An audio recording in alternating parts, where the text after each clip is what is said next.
Hey everyone, this is Uri Peleg. I'm back after a bit of a break in producing videos because I've been very busy working on a few other projects such as the Guerrilla Poker website, which I hope I'll be ready to show you guys soon.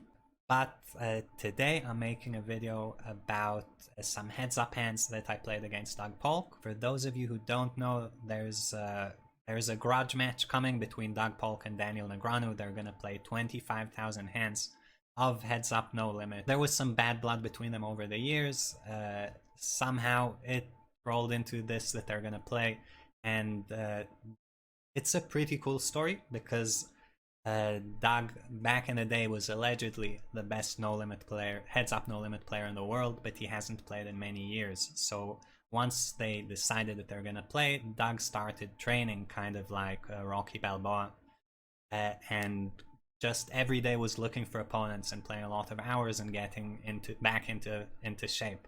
So even though we have completely opposite time zones, I managed to catch him on one day and play around 300 hands against him. I think watching Doug play and playing against him was a big honor for me and a big opportunity to learn, because even if he's not the most technically sharp player in the world right now, he's clearly very smart and very skilled, and playing against a world-class player, things happen that don't happen against most other players. So in this video I'm gonna go through some of the more interesting hands that we played and talk a bit about the strategy I was playing and how I think we both played during the hands. So let's get into the hands. These hands are in chronological order. I did skip a few hands. Overall, Doug played really well. Every individual hand he played was well played. He caught me bluffing a bunch of times. I caught him bluffing a bunch of times. Like it was a fun match. Lots of big pots back and forth. Overall, my strategy against him at the basic level was assuming that because he hadn't played in a long time, he wouldn't be familiar with how to properly respond against high frequency small bets. This is a strategy that's not good if you know how to respond against it, but the response isn't easy. You need to study a decent amount to know how to do it. So you guys are going to see me make a lot of small bets on the flop. So Jack 9 4 rainbow, I bet ace deuce. Doug calls, turn 4 of diamonds. Here I'm always going to check back my ace highs. I think betting them might even be just a straight up mistake given how strong ace high is in heads up. So check back the turn, 6 of clubs on the river, and Doug overbets 1.5 times pot. So when you look at Jack 9 4, and I bet really small on the flop, there are a bunch of hands that float. The first most obvious hands are going to be all the gut shot draws. That's 8 7, 10 7, 10 8, Queen 10, Queen 8, and King 10. All of those missed, and some of them are going to bluff the river. And this is actually a spot where, as the way the board ran out, they even can't all bluff the river. But because this is heads up, Doug should actually be floating a bunch of other hands, such as Queen 5 of diamonds, or Queen 6 of diamonds, Queen 5 of spades. So various queen highs with backdoor flush draws, king highs with backdoor flush draws. Maybe a hand like King 8 offsuit floats, because I bet really, really small. So on the river, Doug's gonna have a lot of unpaired hands and like a great variety of hands to choose to bluff from. And this is a spot that's very easy to bluff too much in. I think against almost any opponent, a hand like ace deuce is a really nice hand to bluff catch here. I would rather the deuce be a club and not a diamond because of the interaction with some backdoor flush draw hands in Doug's range. But overall, this is a really good hand to bluff catch with. It doesn't interact with most of the hands that Doug's probably bluffing with, and I think this is a relatively standard call for me. So I call, Doug shows up with 7-8, which is perfectly played, a hand that should always bluff, and as I said, all the hands you guys are going to see Doug show up with are all very well played. Next hand, I open ace-king offsuit, Doug 3-bets, I 4-bet, and he calls. And I get a deuce 5-7 two-tone board. This is a kind of board where my overpairs are very strong, but all of my non-overpair 4-bets mostly missed. So in theory I can't c-bet a hand like ace-king every time. Were I to c-bet every single time, Doug should respond by check-raising me very, very aggressively. Personally, at this stage of the match, with the amount that Doug was check-raising, I was assuming that he would not check-raise as much as he should, and that should push me to actually c-betting a hand like ace-king offsuit all the time. And this is kind of what's going through my head as I'm making the decision. I know how the spot should play. I have some guesses about my opponent, and then I decide to make a play based on that. So I just c-bet very small, and Doug actually does check-raise me. So of course, this doesn't say whether I'm right or wrong about his frequencies, but certainly the worst possible result for my hand. And the interesting thing about his check raise is that it's so small that I'm actually getting direct pot odds to hit an ace or a king. So when Doug check raises this small, his value range shouldn't include many hands like pocket eights, because he's just giving me 2 good pot odds.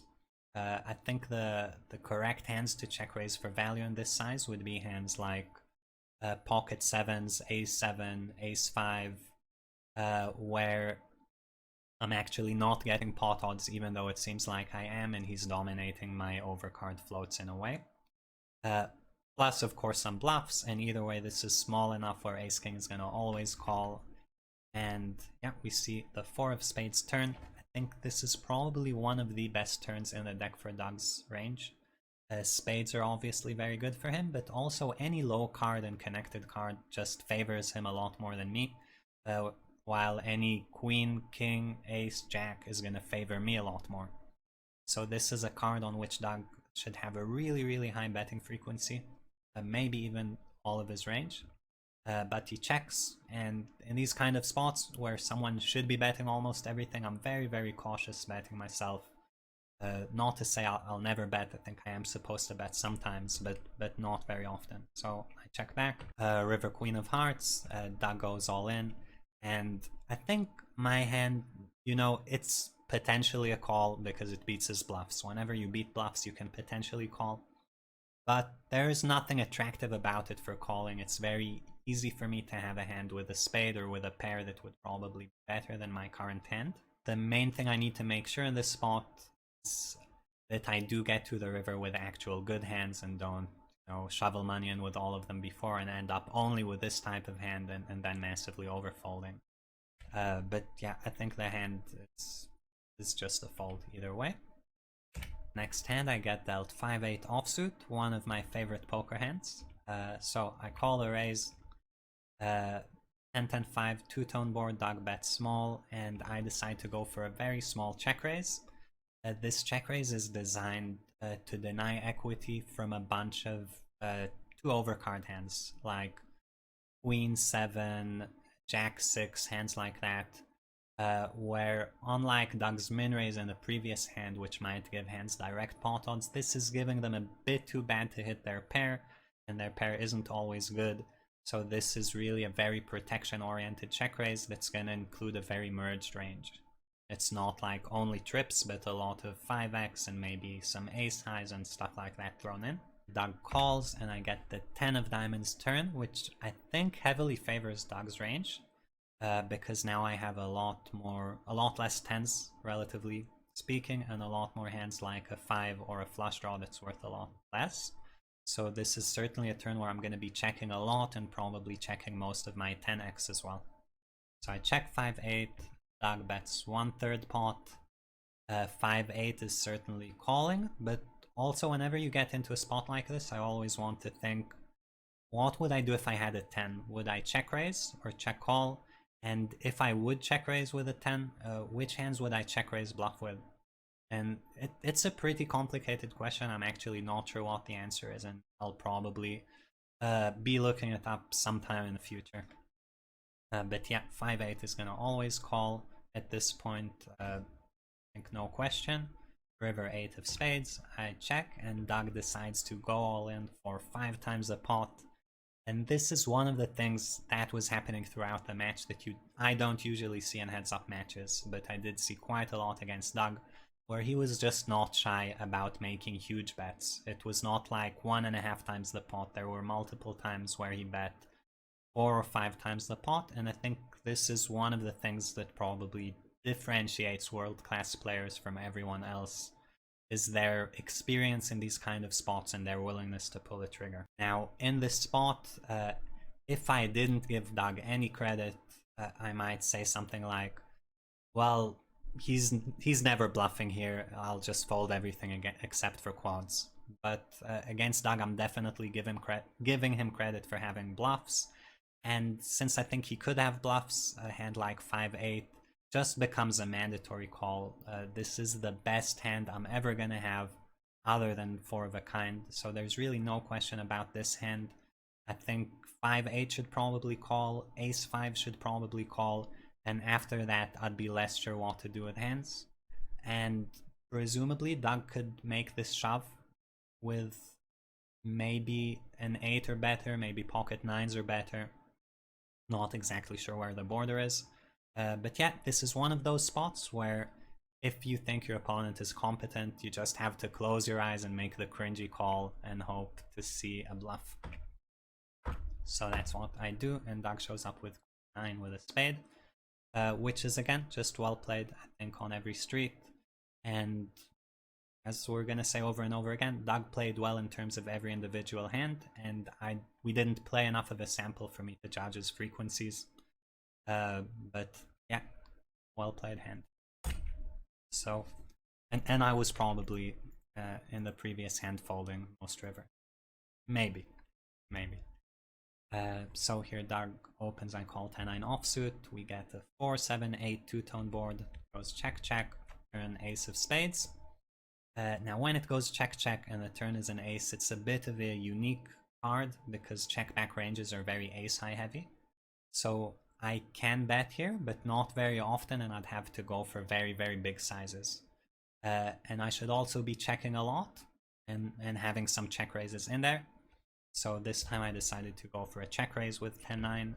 Doug checked back, and I rivered the super nuts on a 6. Again, one of those spots where 10-9 wants to get a lot of money in, and there are a lot of different ways to do it. You could bet 3-bet, you could check raise, you could bet big or bet small. Like, all the options are on the table, and as long as you're not predictable about it, I think you're okay. Like, were I to always play these hands in one specific way and someone notices, that could be a problem, but as long as you're mixing it up, you should be fine. So here I check, Doug bets small, and I was thinking, how big should I be check raising? The way this spot played, Doug should have hands like 10-9 in his range sometimes too, as well as hands like 9-5 sometimes. So I'm not sure the correct size is all in, and I was also just a bit scared that if I go all in, it might become a bit too obvious that I'm never bluffing. So I decided to go for a fairly big raise, 20 times Doug's bet. And Doug literally snap calls me in his hand with a straight, making me think I definitely should have gone bigger, given the speed he called. But yeah, it is what it is, and I think his hand should certainly be calling most of the time. So in this hand, Doug opens, I 3-bet 10-9 suited, and he calls. I get a deuce-deuce-6 rainbow board. Very, very good board for me, because my 3-betting range has a pre-flop advantage when the board comes very, very bricky like this. All of Doug's hands like 8-9 suited, 10-8 suited are just in trouble. So I bet half pot, Doug calls. Turn a flush draw, always gonna bet this card with my hand. I'm betting a size that's setting up stacks, which is the same size I'd bet if I had a value hand. Doug calls again, and rivers a 6 of spades. A 6 of spades is probably the worst card in the deck for my range. Not only do my value hands get worse, where Doug is gonna have a 6 sometimes and I probably won't, but also, and maybe this is even more important, none of my bluffs are improving on the 6. On the turn, I'd be bluffing with some gut shots, some flush draws, and some king high hands like king 7, king 8 type of hands. And the 6 doesn't improve any bluffs, and when you get a card that doesn't improve any of your bluffs and also devalues your value hands, you need to slow down a lot with bluffs and be very, very selective which hands you bluff with. So if, for example, the river were a king or a jack, I might go all in with 10-9 of diamonds. Even on a 3, 4, or 5 where my gut shots improve, might also go all in with 10-9 of diamonds. But on a card like this, I think this would be way too wide, and I have better bluffs to pick, mostly hands without 2 diamonds, so I'm gonna just give up. And Doug checks back as well with pocket 8s. And again, well played hand. Had I shoved the river, I'm not really sure what he should be doing with pocket 8s. It's probably close. The hand is high up in his range, but it's a pure bluff catcher when the board runs out like this. And I guess holding a diamond, maybe... it's tough. It's tough. I wouldn't be sure what he would do had I shoved. Next hand, in this hand I get Queen 10 of diamonds. This is the hand in the match in which I felt I got the most owned and the most outplayed by Doug. At least as far as I know. So Doug opens, I 3-bet, and he calls. It's a good flop for my hand, but I think not the best flop for my range. So I'm gonna check this board a lot. Could be wrong about that. Like I said, I'm not a heads-up expert. Turn deuce of diamonds, and I start betting with my flush. Doug calls, and river's a bit of a strange card, and here I really pause to think, because I'm gonna have a bunch of hands such as pocket 8s, pocket 10s, pocket jacks, jack 10, pocket kings, ace jack, pocket aces, all those 1 pair or 2 pair or set hands that on the 9 of spades are kind of, whoa, let's slow down, what do I really want to do here? And those hands I thought would be a lot of my range. And then when I get here with the hand like a flush, I need to decide, is this hand gonna play the way it wants to, which is, you know, just get a lot of money in, or am I gonna put it in the same range as the other hands and give Doug a kind of the betting lead on the 9 of spades, which is a card that maybe favors him, or where he gets to start turning stuff into a bluff or going for 10 value himself. And I decided to play this hand the same way I would play something like pocket aces, which is basically to check, but rather than check, I prefer to make a really small bet of $50. I think that works out a bit better for aces than just checking. And here Doug called fairly fast with a straight, and the reason I say I'm really owned here is that I would expect him to very, very often put in a raise with a straight, and I have a suspicion that something about my timing and my sizing and the way I was playing throughout the match gave away that I was probably... I don't know if he thought I was really strong, or that if I had a 1 pair hand I wouldn't pay off a raise, or what exactly he thought. But certainly if he's going to just call straights, then my play with Queen 10 of diamonds is fairly bad. On to the next hand. This is one of the last hands in the match, and probably the last hand in this video. Doug raises, I defend Queen Jack offsuit in a big blind. Ace 10 3 two-tone, I check call a small bet. Turn deuce of diamonds, I check, and Doug makes an overbet.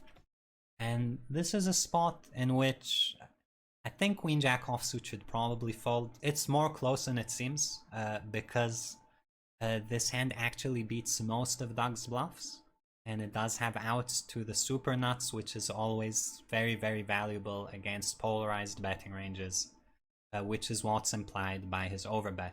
So a hand like Queen Jack offsuit, or a hand like 10-9 offsuit, it's not completely clear which of those is better.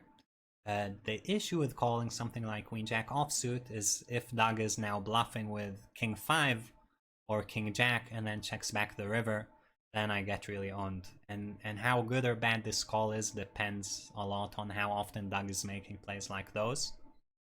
And given Doug was an old school player, I thought he wouldn't be recognizing this effect and making those plays as often as he should. But if I'm being honest, I was down a bit and I was a bit tired, and I guess I might have just felt a bit like gambling as well.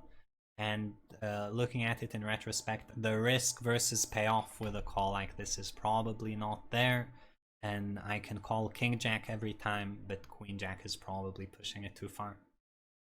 But yeah, be that as it may, I decided to call and hit the nuts on the river, and as I check, I'm trying to think, when Doug bets, how long should it take me to raise, and which hands would I raise as a bluff?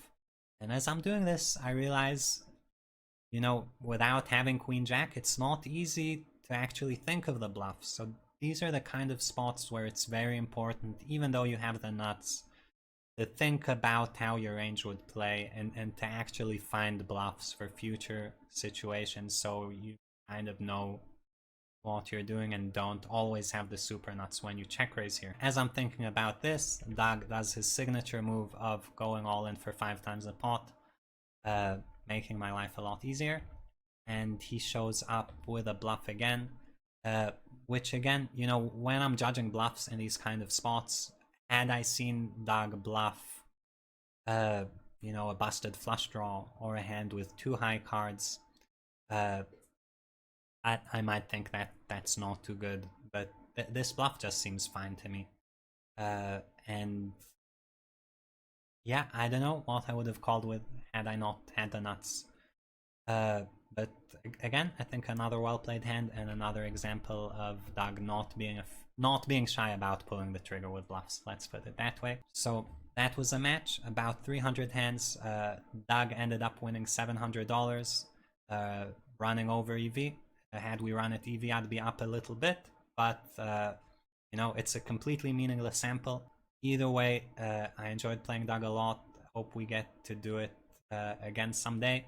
And his heads-up match starts in a few days, so that's going to be exciting to watch. I wish both Doug and Daniel good luck in the match. If you guys want to see me doing some coverage of some of the hands from the challenge, let me know. I'd be happy to do it. We'll definitely be following the challenge myself. Hope everyone enjoyed this video. If you did, please like and subscribe to the channel. Hopefully I see you guys next time with some news about the new website. So hope to see you then.